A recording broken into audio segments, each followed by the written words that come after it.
Hello everyone, আসসালামু আলাইকুম। আশা করি সবাই ভালো আছেন। তো আজকে বিকালবেলা বের হলাম।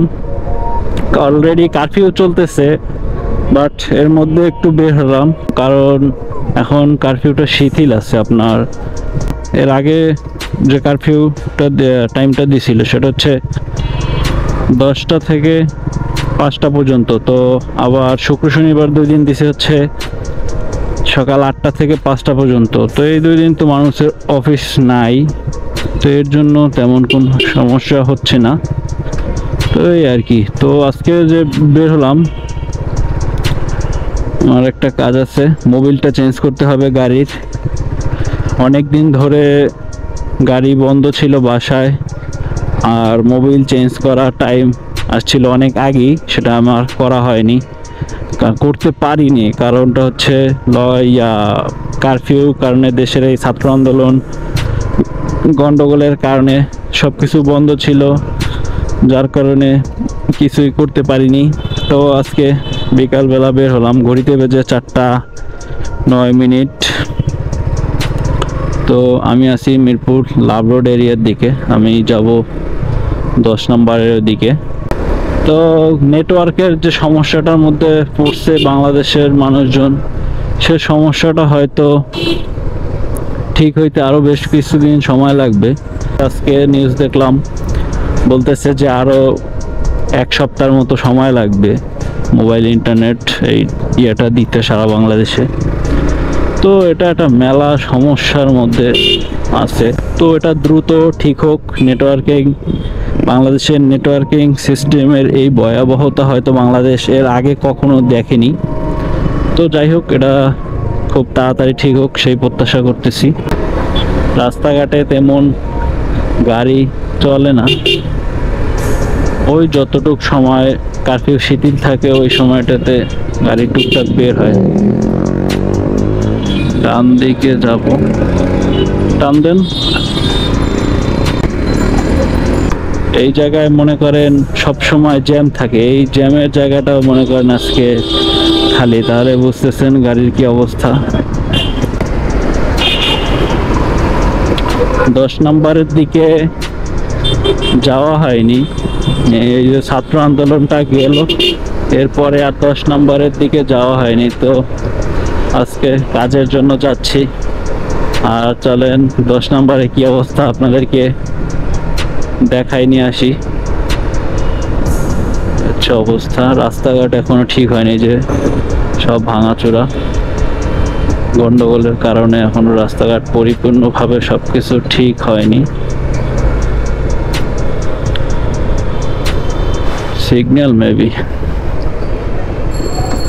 সমস্যা নাই, দেখি কি অবস্থা। রাস্তাঘাট নষ্ট করে ফেলাইছে একদম। দেখেন সামনে, যে আমার সামনে দেখতেছেন 10 নম্বর গোল চত্বর, ওভার ব্রিজটা এখনো পুরানো আছে, আর মেট্রো রেলটা একদম পুরানো, সব কালো হয়ে রয়েছে। কি অবস্থা করছে পুরাইয়া, কারা যে এগুলো করছে আল্লাহ ভালো জানে, ওদের বিচার হোক সেটাই প্রত্যাশা। এখানে বাংলাদেশ আর্মি কি করতেছে বুঝতেছি না।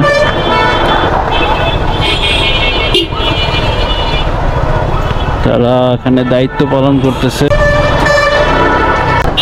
আর্মি এখানে কারফিউ টাইমটা মানে আপনার করতেছে, ওরা 5টা বাজে লক করে দিবে। 5টার পর গাড়ি হয়তো রাস্তায় থাকতে পারবে না, বা থাকলে সমস্যা হবে, এর কারণে এটা করা হয়েছে। তো ভালো, তারা ওখান থেকে ইউটার্ন নিতে পারি নাই, আমি ডান দিকে ঘুরে ইউটার্নটা নিব।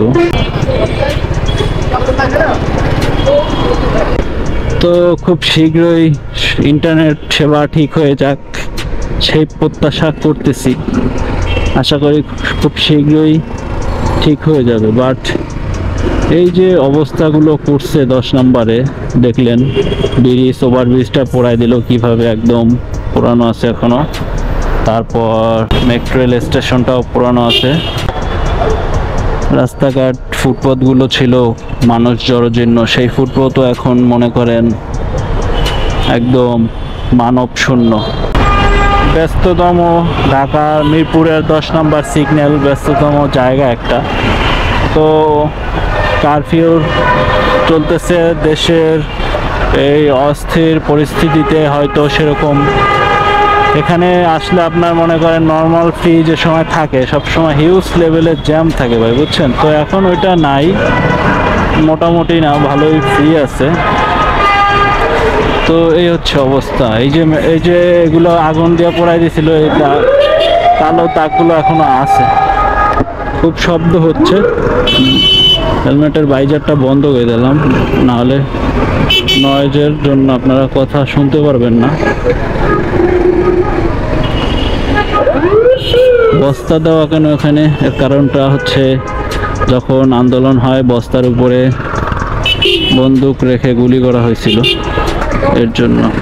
মানে এই বস্তাটা দেখে ওই যে যুদ্ধের কিছু ভিডিও দেখছিলাম, সেরকম মনে হইতেছে যে যুদ্ধ লাগছিল দেশে, বস্তার উপরে মনে করেন বন্দুক রেখে তার ওরা গুলি করছে, ঠিক আছে? এই হচ্ছে অবস্থা। জামটা ঠেলা তাও আসতে পারলাম। আর যারা বাইক রাইডার আছেন, বাইক রাইড করেন, সাবধানে রাইড করবেন। আর দেশের আইন নিয়ম কানুন মেনে চলবেন, কারণ এই যে 5টা পর্যন্ত লকডাউন শিথিল আছে, এরপর বাইক রাইড করবেন না, তাহলে ক্ষতি আপনারই হবে, আপনাদেরই হবে, অন্য কারো না। যাবে না, পিছিয়ে দেন।